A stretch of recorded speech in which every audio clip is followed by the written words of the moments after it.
एकादशी का व्रत करते थे। भगवान कृष्ण ने अर्जुन से कहा बाण छोड़ भीष्म पितामह के शरीर के लिए। आप सबसे एक बात पूछना चाहते हैं, आपके शरीर में बाण ही बाण छुपे हुए हो, पूरा शरीर छेदित हो गया गोली गोली से, बाणों से, आप जिंदा रहोगे कि मर जाओगे?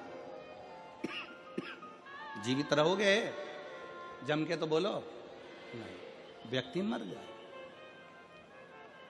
जिसके शरीर में इतने बाण चुभे हों, वो बाणों की सैया पर पड़ा हुआ हो, विचार करिएगा कि बाणों की सैया पर कैसे पड़े। रक्त बह गया, पूरा रक्त निकल रहा है, और बाणों की सैया पर भीष्म पितामह पड़े हुए, पड़े भीष्म पितामह बाणों की सैया पर। अर्जुन बाण छोड़ता है। बाण छोड़ने से पहले अर्जुन के मन में संशय उत्पन्न हो गया।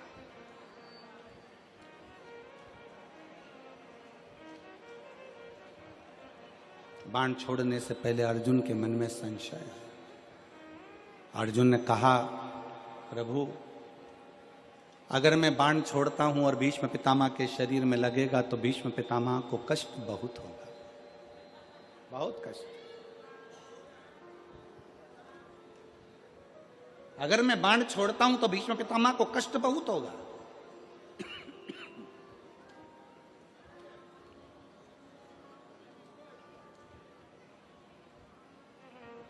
भगवान कृष्ण बोलते हैं, भगवान कृष्ण ने कहा, अर्जुन तुम्हारा काम है बाण छोड़ना। दुनिया के लोगों को लगेगा कि अर्जुन ने बाण छोड़े हैं और भीष्म पितामह के शरीर पर बाण लगे हैं और बाणों की सैया पर भीष्म पितामह पड़े हैं। पर अर्जुन, सत्यता तो यह है कि भीष्म पितामह ने एकादशी का व्रत किया हुआ है। 26 एकादशी भीष्म पितामह ने करी है। उन एकादशी पर भीष्म पितामह एक काम करते थे, उस एकादशी के दिन भीष्म पितामह कहीं नहीं जाते थे।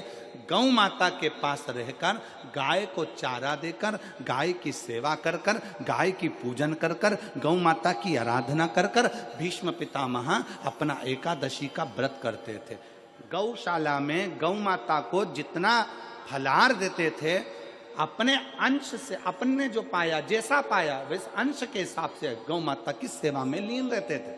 अर्जुन घबराना नहीं, बाण तुम छोड़ोगे, दुनिया के लोगों को लगेगा कि अर्जुन ने बाण छोड़ा है। भीष्म पितामह बाणों की सैया पर पड़े हैं, दुनिया के लोगों को लगा रहेगा। पर अर्जुन, भीष्म पितामह के शरीर में बाण नहीं चुभेंगे। भीष्म पितामह बाणों की सैया पर नहीं, जो एकादशी का व्रत भीष्म पितामह ने करा है, उस एकादशियां भीष्म पितामह को अपने हाथ पर झेल लेगी। और उसको, जिन एकादशी का व्रत भीष्म पितामह ने करा है, वो एकादशी भीष्म पितामह को अपने हाथों पर झेलती है।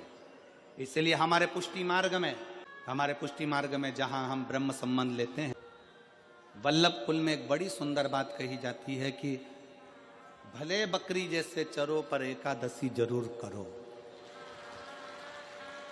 वो भीष्म पितामह के संवाद को देखकर कहा जाता है, वो भीष्म पितामह के संवाद को देखा जाता है कि भीष्म पितामह के शरीर को एकादशी ने अपने हाथ में झेल कर रखा। तीनाथ का व्रत करते हो आप, 16 सोमवार का व्रत करते हो आप, संकट सोमवार का व्रत करते हो आप, शिवरात्रि का व्रत करते हो आप, सोमवार की अष्टमी का व्रत करते हो।